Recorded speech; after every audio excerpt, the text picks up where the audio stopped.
प्रिय छात्राओं, मैं doctor Madhu Bhardwaj, associate professor Hindi, GD कन्या महाविद्यालय अलवर, आपकी क्लास एमए फाइनल द्वितीय प्रश्न पत्र आधुनिक काव्य के अंतर्गत हम आज की कड़ी में, जैसा कि हमने पिछली विगत 2 व्याख्यानों में छायावाद की परिभाषा, स्वरूप, उसका प्रारंभ, इन सब पर चर्चा की थी। दूसरे व्याख्यान में हमने छायावाद की भाव पक्ष से संबंधित यानी अनुभूति पक्ष से संबंधित सभी प्रवृत्तियों पर विचार किया था।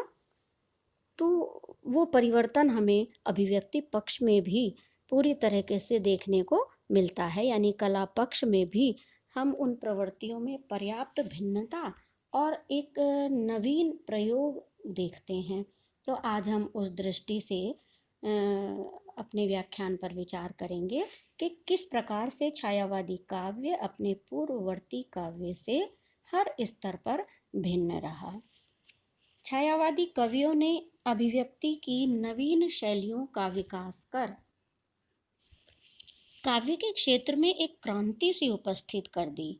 अभिव्यक्ति पक्ष या शैली पर विचार करने के लिए हमें उससे संबंधित काव्य रूप, छंद योजना, अलंकार विधान, लाक्षणिकता, प्रतीक योजना, मानवीकरण तथा भाषा प्रयोग आदि अंगों पर भी विचार करना आवश्यक हो जाता है, क्योंकि द्वितीयुगीन जो काव्य था उसकी शुष्क इतिवृत्तात्मकता, अतिशय बौद्धिकता और स्थूलता के विद्रोह में खड़ी हुई छायावादी कविता, जो स्त्री के संबंध में, सौंदर्य भावना के संदर्भ में, प्रकृति चित्रण के संदर्भ में या जीवन के प्रति एक नवीन स्वस्थ दृष्टिकोण के संदर्भ में भी कृत्रिम आदर्शवाद से मुक्त थी।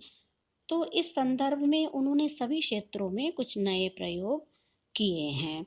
अभिव्यक्ति की एक नवीन शैली उन्होंने अपनाई है, तो उन पर विचार हम यहाँ पर करने जा रहे हैं। सबसे पहला है काव्य रूप।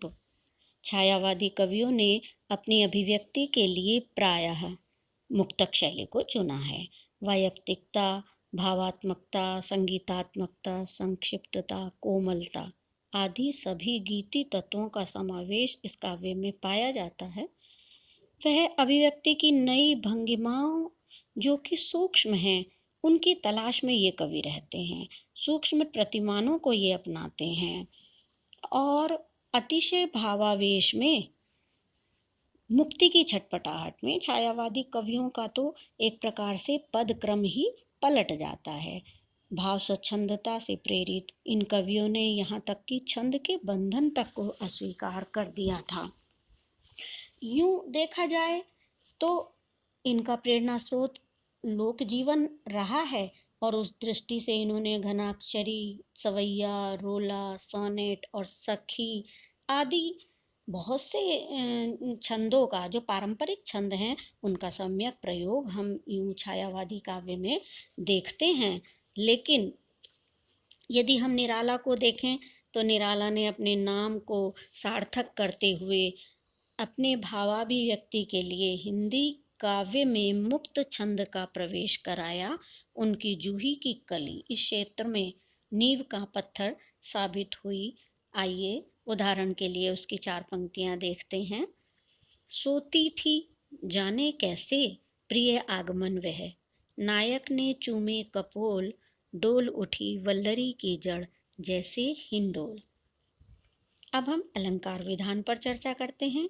इस दृष्टि से छायावादी काव्य में पारंपरिक अलंकारों का प्रयोग, जैसे कि रूपक, उपमा, उत्प्रेक्षा आदि अलंकार हमें देखने को मिलते हैं।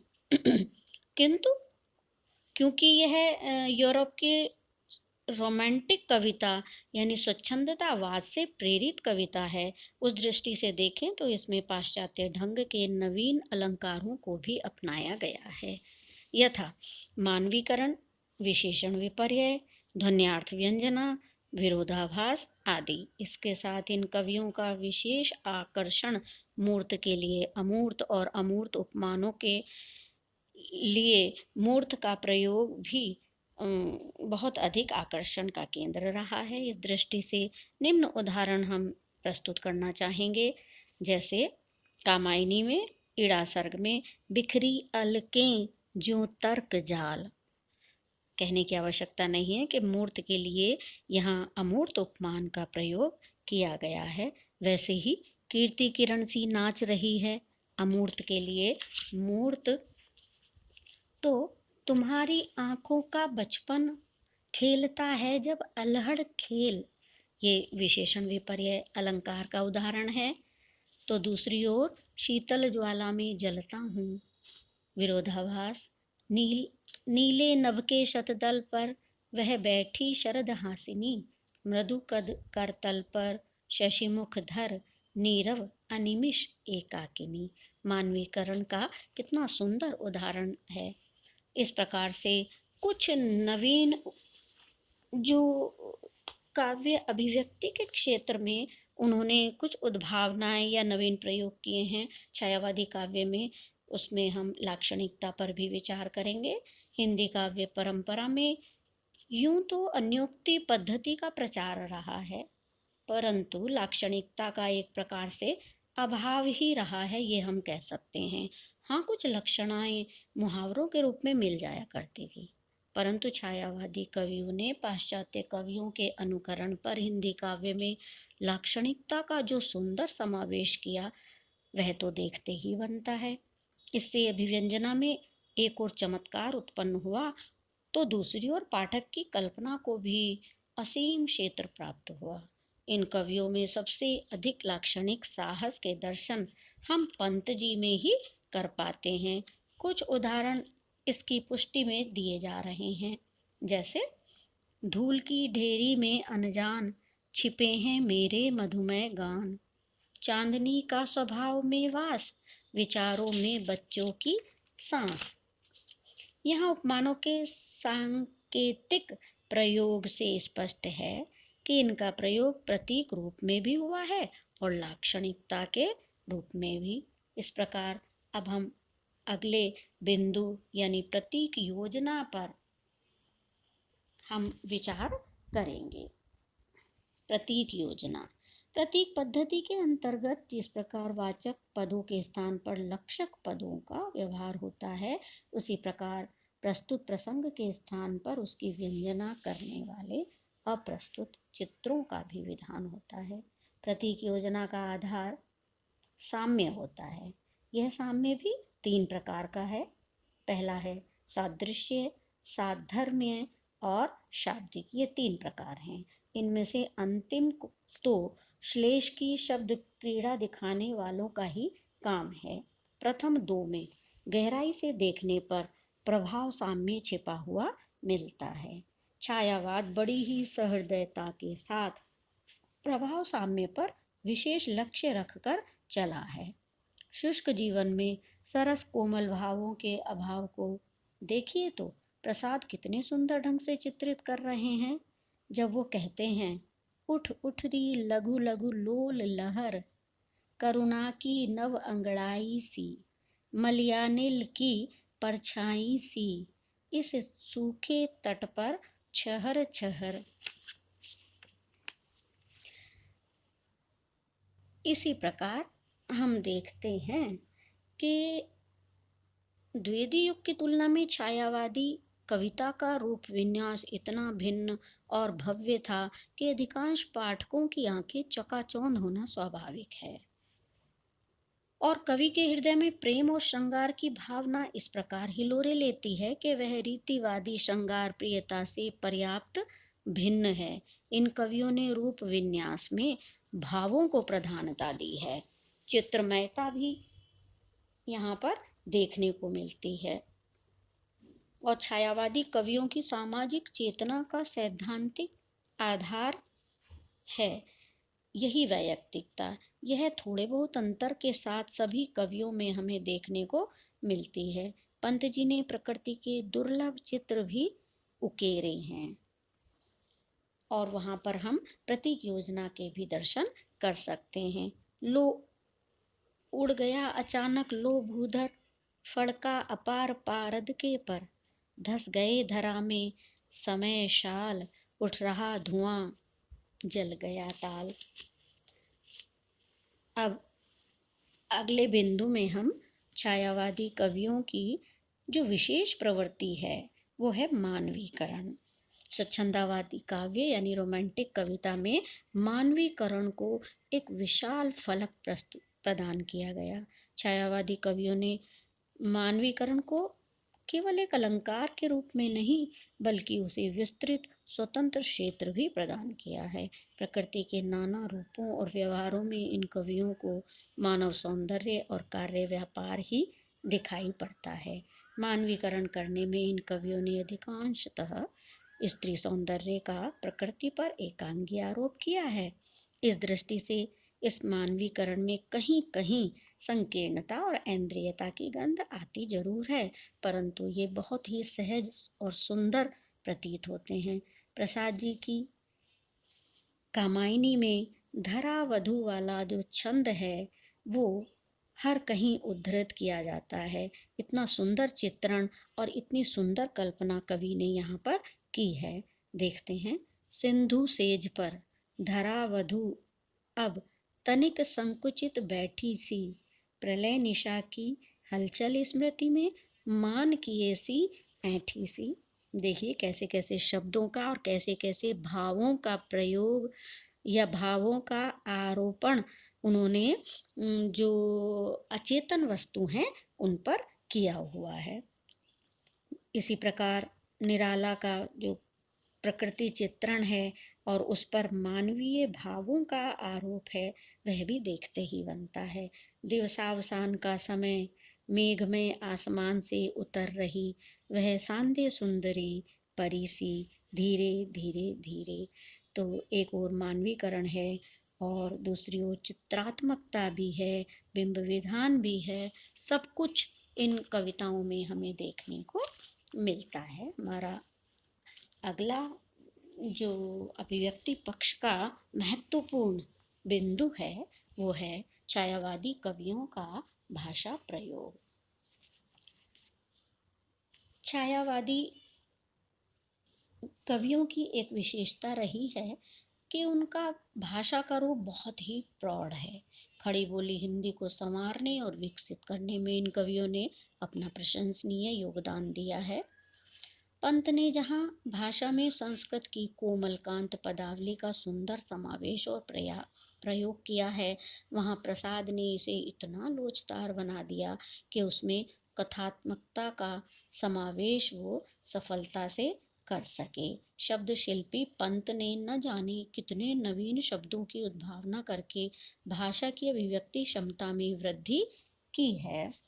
जैसे उनके कुछ शब्द ऐसे हैं जो हमें संस्कृत के तत्सम प्रतीत होते हैं लेकिन वो अर्ध तत्सम शब्द हैं, और उनके बनाए हुए शब्द हैं जो उनके प्रिय शब्दों में जैसे स्वप्निल, तंद्रिल, उर्मिल, पांशुल, स्वर्णिम आदि।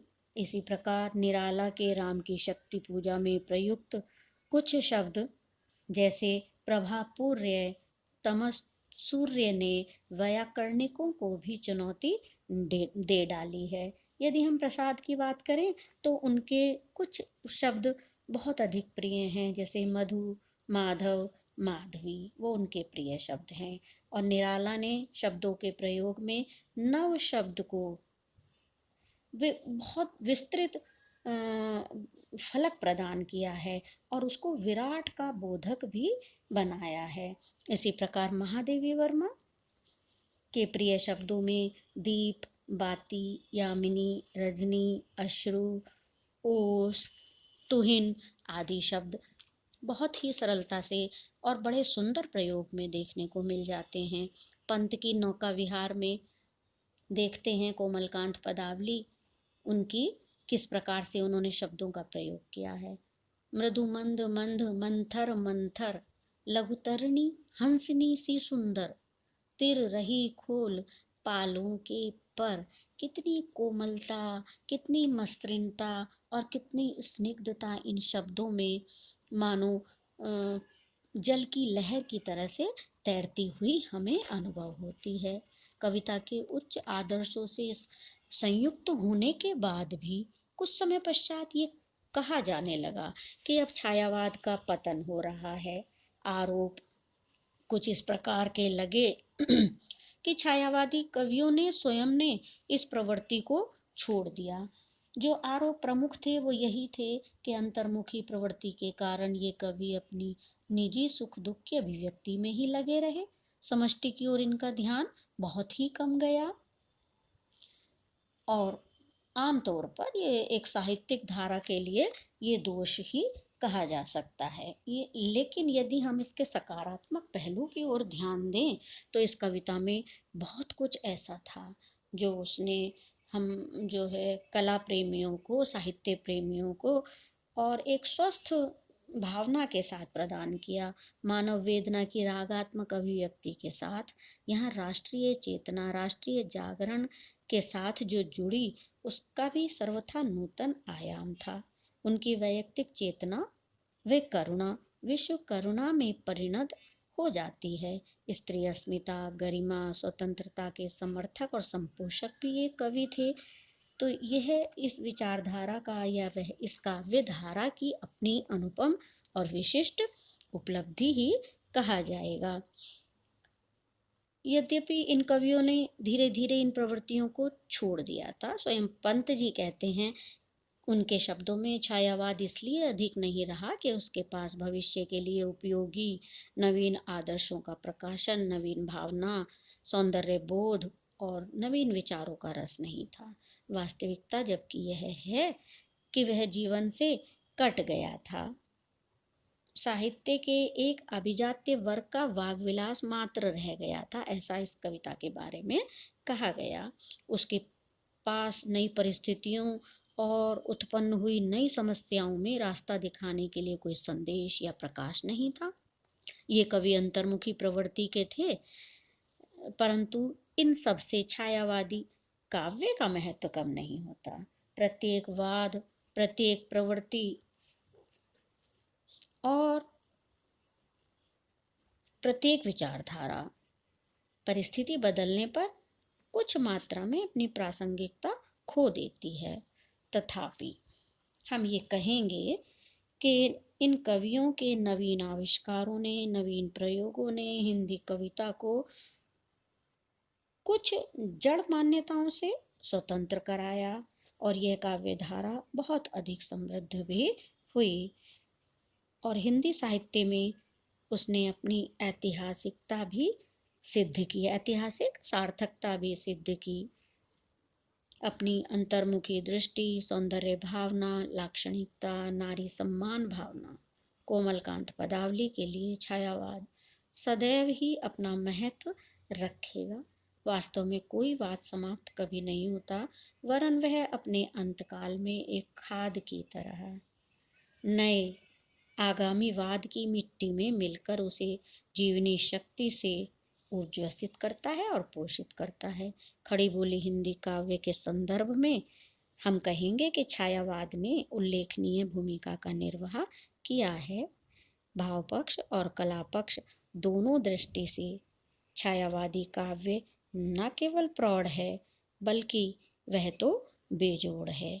इन्हीं शब्दों के साथ हम अपनी 3 कड़ियों में चल रही ये व्याख्यान माला कह सकते हैं इसको कि 3 कड़ियों में जो हमने छायावाद पर विचार किया है, हमें लगता है कि हम हर एक पहलू और हर एक बिंदु पर विचार कर सके हैं और अब हम छायावाद को समझने में पूर्ण सक्षम भी हो गए होंगे।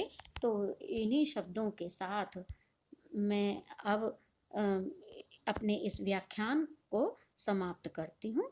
धन्यवाद।